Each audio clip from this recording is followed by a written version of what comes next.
Assalamualaikum warahmatullahi wabarakatuh. Alhamdulillah, alhamdulillah wahdah wassalatu wassalamu ala man fihi uswatun hasanah Sayyidina Muhammad ibn Abdullah sahibi syafa'ah wa ala alihi wa ashabihi wa man tabi'a rushdah. Subhanaka la ilma lana illa ma 'allamtana innaka antal alimul hakim. وتب علينا إنك أنت التواب الرحيم رب اشرح لي صدري ويسر لي أمري واحلل عقدة من لساني يفقهوا قولي واجعل لي وزيرا من أهلي قال الله تعالى في كتابه الكريم وهو أصدق القائلين أعوذ بالله من الشيطان الرجيم بسم الله الرحمن الرحيم Ud'u rabbakum tadarru'an wa khufyah innahu la yuhibbul mu'tadin. Wa qala Allah ta'ala aidan wa qala rabbukum ud'uni astajib lakum. Shadaqallahul azim. Masyarul muslimin jamaah salat subuh Masjid At-Taubah rahimakumullah. Puji serta syukur kita panjatkan, kita haturkan kehadirat Allah Subhanahu wa taala. Segala nikmat, rahmat dan karunia-Nya alhamdulillah pagi hari ini lagi Allah berikan kesempatan kepada kita untuk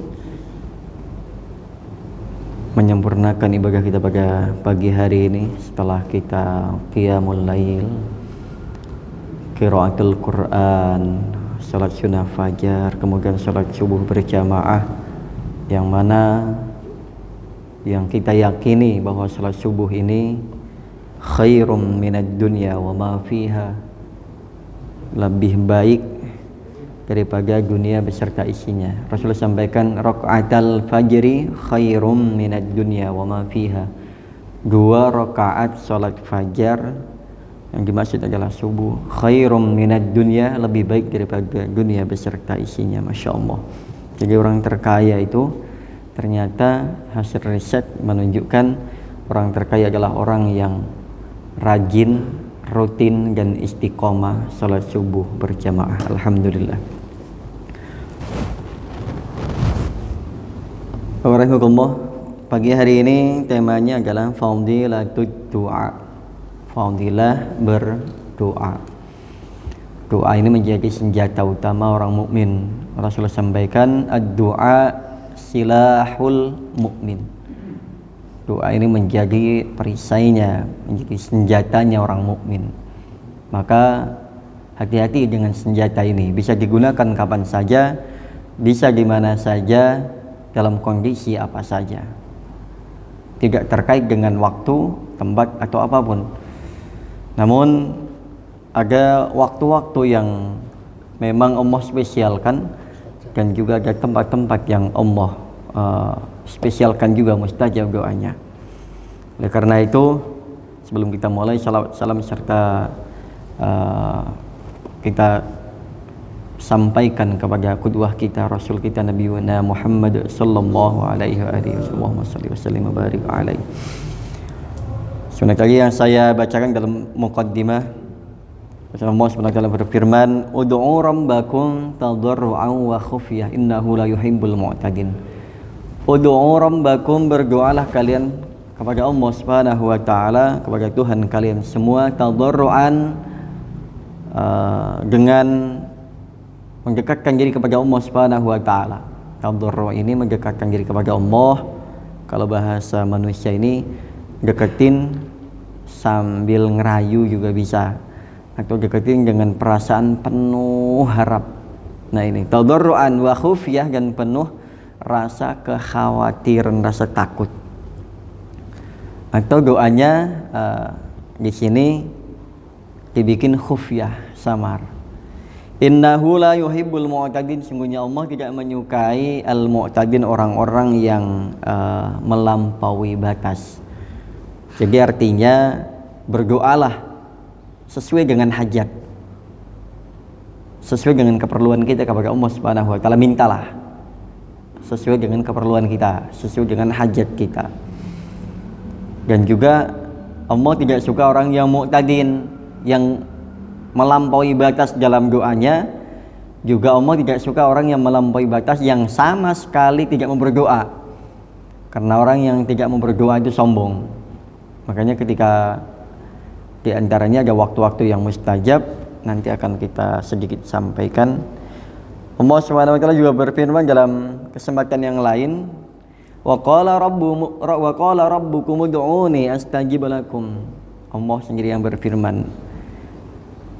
Wa qala, dan berkata atau bersabda dari Rasul ya, Allah Subhanahu wa taala sendiri, rabbukum ud'uni astajib lakum. Ini berarti Allah Subhanahu wa taala. Rabbukum ud'uni, Tuhan kalian semuanya, berarti waqala rabbukum, waqala dan berfirman rabbukum, Tuhan kalian semua. Apa yang Allah firmankan kepada kita sebagai hambanya, ud'uni, mintalah kepadaku, astajib lakum, niscaya akan aku kabulkan, akan aku tunaikan, aku penuhi permintaan kalian. Ini luar biasa saya sampaikan. Nah, baik jamaah sekalian, terus apa fadilah atau keutamaan doa itu sendiri? Ini yang pertama adalah mendahulukan adab kita. Kemarin adabnya diantaranya adalah kita memperhatikan waktu-waktu yang mustajab. Waktu-waktu mustajab seperti hari Arafah, seperti bulan Ramadan, seperti hari Jum'ah, seperti waktu sahur, sebagaimana Allah sampaikan, wabil ashari hum yastaghfirun, dan di waktu sahur mereka memohon ampun kepada Allah Subhanahu wa taala. Ini bagi orang-orang yang bangunnya lebih cepat sebelum waktu sahur. Nah, ini di antara hamba-hamba yang Allah sukai. Ini di antaranya. Yang berikutnya adalah ayat kalimah ahwal syarifah, memperhatikan kondisi, situasi, kondisi yang Allah muliakan juga. Di antaranya bukan hanya waktu tapi juga tempatnya. Ini berkaitan dengan tempat dan juga kesempatan, ahwal, keadaan ya. Seperti waktu perang, ketika turun hujan, ketika iqamatis shalah, terus kemudian selepas sholat maktubah, antara azan dan iqamah, ketika sujud. Nah, ini semua berkaitan antara waktu, tempat, dan situasi dan kondisinya. Kenapa harus waktu-waktu itu penting memperhatikan itu? Contoh seperti waktu sahur. Kenapa harus waktu sahur? Kenapa doa itu diijabah ketika waktu sahur? Idza waktu sahur, waktu sifail qulub. Waktu sahur itu adalah waktu jernih-jernihnya hati. Waktu jernihnya hati. Karena saat itu memang manusia belum, orang-orang pada umumnya belum melakukan dosa, masih jernih, masih bening hatinya. Kemudian ayyadu'a mustaqbilal qiblah, kemudian doa menghadap ke kiblat. Nah, ini dianjurkan, diupayakan memperhatikan waktu, ini adabnya ya, dan juga tempat, situasi dan kondisinya, kemudian menghadap ke kiblat. Wa yarfa'u yadayhi bihaitsu yura bayadhu ibtayhi thumma yanbaghi an yamsaha bihima wajhahu fi akhirid du'a. Selama ini banyak orang yang mempermasalahkan setelah doa gimana tangannya diusap apa enggak, ke wajah apa enggak perlu. Ada lagi yang setelah sholat nanya, setelah sholat boleh nggak sih salam-salaman atau yang lain sebagainya. Lah namanya juga setelah, ya bebas jenengan mau ngapain. Namanya setelah sholat, yang langsung ngobrol juga banyak, yang langsung pulang juga banyak. Kenapa mempermasalahkan mengusap tangan setelah sholat? Itu kan hal di luar ibadah mahdhahnya. Setelah selesai ritualnya, ya monggo, berarti terserah mau ngusap tangan, mau sampean langsung pulang ke rumah, mau ngobrol, mau kultum, mau tiduran, nggak ada masalah.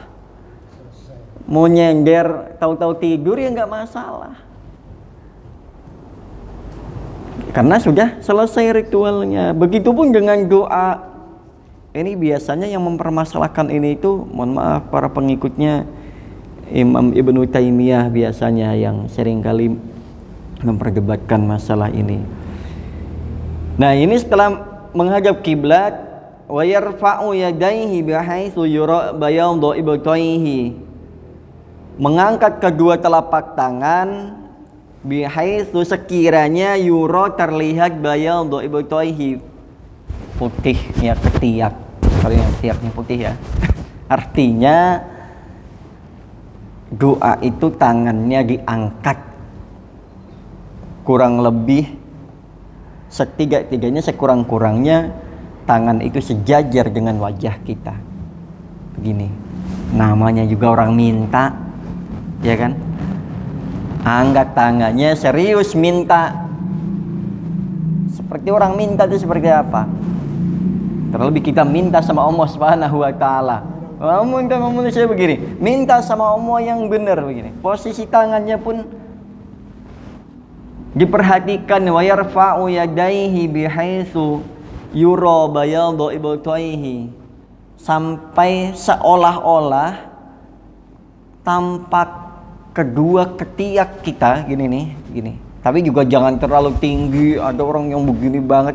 Ini terlalu kelihatan banget. Kalau yang ini hanya permisalan, bihaitsu sekiranya, ya analoginya, sekiranya tampak bagian daripada ketiaknya. Jadi nggak usah perlu ketinggian juga, karena nantinya bukan sekiranya, itu mau benar-benar tampak beneran gitu kan. Nah gitu. Suma yang bagi ayam sahabihima wajhahu fi akhirid doa. Kemudian dianjurkan wayam bagi dan seharusnya ayam saha mengusap bihima dengan kedua telapak tangan tadi wajhahu, ke wajahnya, fi akhirid doa, mengusapkan kedua telapak tangan setelah berdoa itu mengusapkan ke wajahnya. Ini seyogianya, artinya dianjurkan, lebih baiknya. Namun yang tidak mengusap ke wajah ya nggak masalah juga, toh ini kan anjuran. Contoh misalkan ini jadi masalah nggak?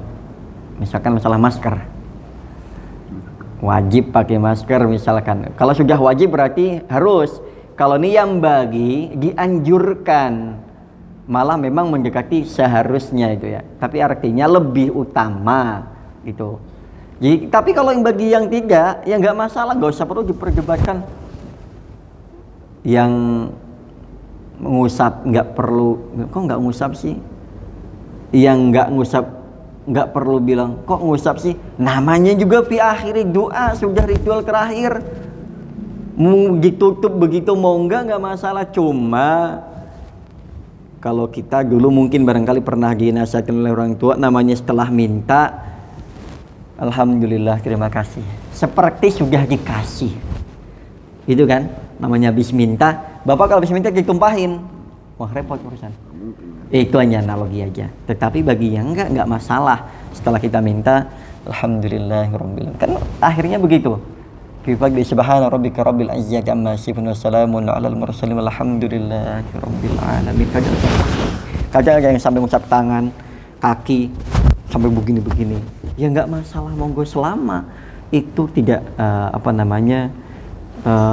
berlebihan, tidak keluar daripada aturan gitu ya. Nah ini, jadi menghadap kiblat, mengangkat kedua telapak tangan, yang dianjurkan untuk mengusap kedua telapak tangan itu ke wajah orang yang berdoa itu. Dikuatkan lagi oleh asarus sahabah, qala radhiyallahu an, kana Rasulullah sallallahu alaihi wasallam idza madda yadayhi fid du'a lam yuradduhuma hatta yamsaha bihima wajhahu. Ini sahabat Umar radhiyallahu ta'ala menyampaikan, karena Rasulullah sallallahu alaihi wasallam, sahabat Umar yang bercerita nih, adalah Rasulullah sallallahu alaihi wasallam idza madda yadayhi fid du'a, ketika beliau memanjangkan tangannya berdoa, lam yuradduhuma, beliau tidak akan mengembalikan kedua telapak tangan itu hatta yamsaha, sehingga beliau mengusap bihima dengan kedua telapak tangan itu wajhahu, wajahnya. Jadi Rasulullah tidak melepas doa itu sampai beliau menutupnya dengan mengusap kedua telapak tangan itu ke wajahnya. Dikuatkan lagi oleh satu lagi oleh Ibnu Abbas. Karena sallallahu alaihi wasallam idza da'a dumma kaffaihi wa ja'ala butunahuma mimma yali wajhahu. Adalah Rasulullah sallallahu alaihi wasallam idza da'a, ketika berdoa, dumma kaffaihi, mengumpulkan kedua telapak tangannya. Berarti posisi kurang lebih sejajar dengan wajah telapak tangan ini, kemudian dikumpulkan begini, Pak. Nah, melanjutkan yang tadi, berarti kita minta itu biar kita dahin, nggak tumpah, nggak melibat. Wah, itu kan doa, ya ini analogi. Tapi Rasulullah disampaikan oleh Ibnu Abbas begitu. Dumma kaffaihi, mengumpulkan. Nah, nanti yang doanya masih begini atau yang begini, coba deh kalau ngikutin yang ini. Tapi kalau nggak ngikutin ya nggak apa-apa. Namanya juga ini kan yang disampaikan ini adab. Terus adab itu diambil dari Rasulullah. Yang mau ngikutin monggo. Tapi yang nggak ngikutin, dia juga harus punya dasar. Kok nggak ngikutin tuh kenapa gitu. Nah, kalau kita ngikutin berarti kalau merujuknya ke sini, monggo. Idza da'a dumma kaffaihi wa ja'ala butunahuma, Rasul ketika berdoa mengumpulkan kedua telapak tangannya, wa ja'ala butunahuma mimma yali wajhahu, dan menjadikan butunahuma ini, Pak. Ini kalau bahasa lahir dan batin, ini lahirnya, luarnya. Batin adalah bagian dalamnya. Makanya kalau secara hukum fikih, terutama yang Syafi'iyah itu, suami dan istri itu adalah batal ketika bersentuhan, suami dan istri. Tapi itu bersentuhannya ketika tidak ada penghalang, dan bersentuhannya menggunakan bagian dalam telapak tangannya terutama. Termasuk ketika kita, mohon maaf, ketika tersentuh kemaluan kita, sudah wudu, tersentuh kemaluannya, kalau memang itu menggunakan ada pelapisnya, sutrohnya, penghalangnya, ini nggak batal. Loh, bagaimana kalau ternyata tidak menggunakan ada lapisan yang menghalanginya atau tidak ada sutrohnya? Kalau kesentuhnya ini nggak apa-apa, Pak. Kecuali kesentuh, Pak. Nggak tahu kenapa rahasianya, kenapa kok ini disebut dengan zahirnya telapak tangan, ini batinnya, dan ini yang membatalkan yang ini, bukan yang ini.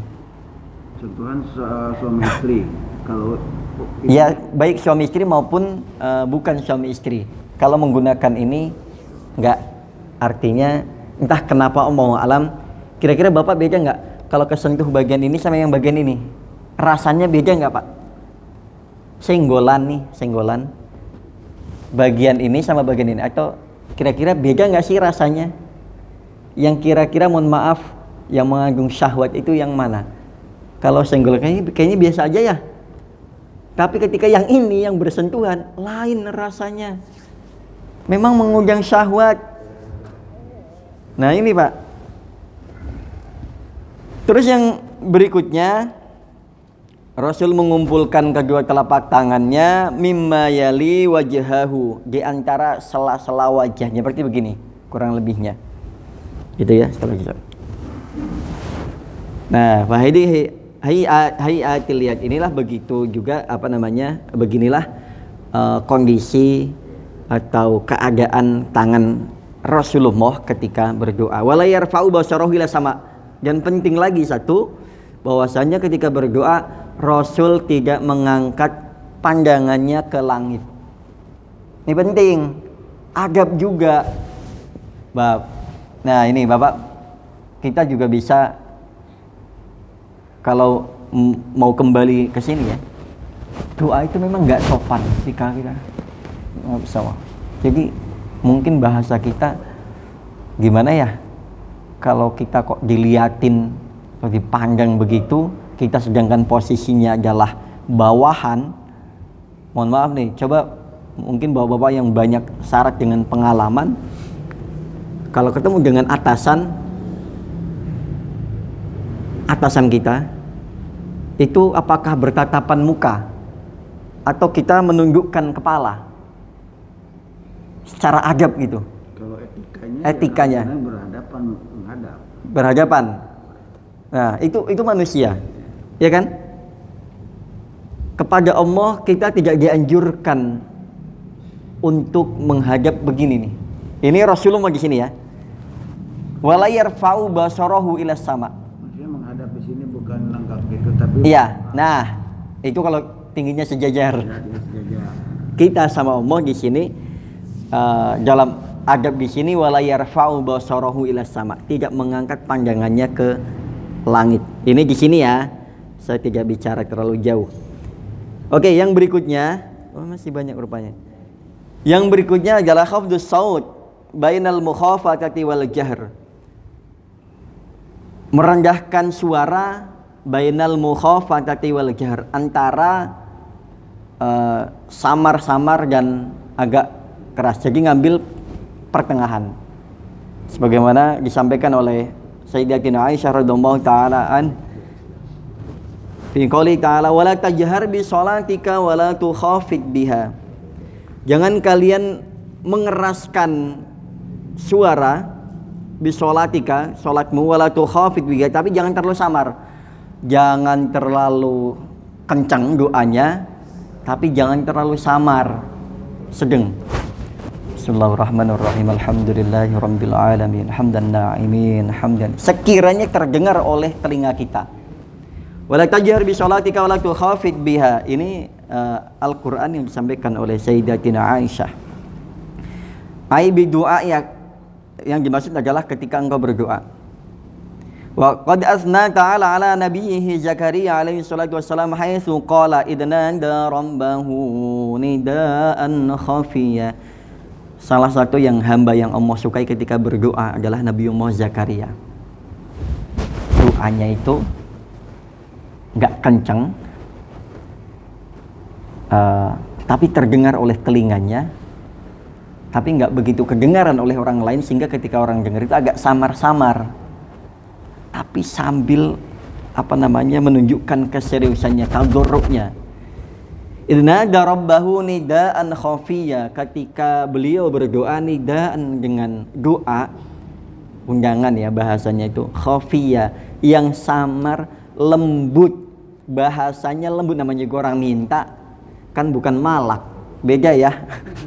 Minta jangan samakan dengan malak atau dengan begal, maksa. Kita minta sama Allah, yang kita minta adalah Allah, yang kita pinta adalah banyak jumlahnya. Kita kalau berdoa kan minimal dalam satu doa kayaknya tidak kurang dari 5 permintaan. Minim-minimnya itu dari mulai alhamdulillah sampai ditutup dengan selesai, itu sekurang-kurangnya. Itu yang doanya cepat aja itu. Allahumma inna nas'aluka salamatan fid din. Ya. Salamatan fid din, selamat dalam agama. Fid dunya wal akhirah, dunia dan akhirat. Afiatan fil jasad, ya kan? Terus wa ziyadatan fil ilm, wa barakatan fil rizqi, wa taubatan qoblal maut, wa rahmatan indal maut, wa maghfiratan ba'dal maut, hawin alaina fi sakaratil maut. Itu baru segitu tuh udah 10. Kita tuh yang banyak mintanya, jarang memberi. Allah belum tambah bahasa Indonesianya lagi. Banyak. Iya. Itu baru segitu udah 10 permintaan kita. Coba andai misalkan ya. Kan kita seringnya itu kalau belum diijabah, kapan ya gue yang diijabah ya Allah, kapan ya Allah kabulkan doa saya. Kadang agak setengah memaksa, ya Allah kabulkan dong dan lain sebagainya. Ini yang mana nih yang mau dikabulkan dulu nih? Karena kalau itu semua dikabulkan, pas nggak buat kita saat ini? Kira-kira pas nggak kalau dikabul? Ini Pak, kita tidak boleh seolah-olah nih pengennya Allah tuh harus ngabulin ke permintaan kita semua. Padahal itu belum tentu bagus juga untuk saat ini atau dalam kondisi kita. Bisa jadi kita belum siap. Bisa jadi akan jadi kalap. Bisa jadi memang kitanya akan ada landasan ya. Namanya pesawat terbang itu mau turun, ada landasannya yang bagus. Cuaca yang bagus. Bukan mendarat darurat, Pak. Kalau mendarat darurat, kita tuh biasanya doa dalam keadaan terzolimi.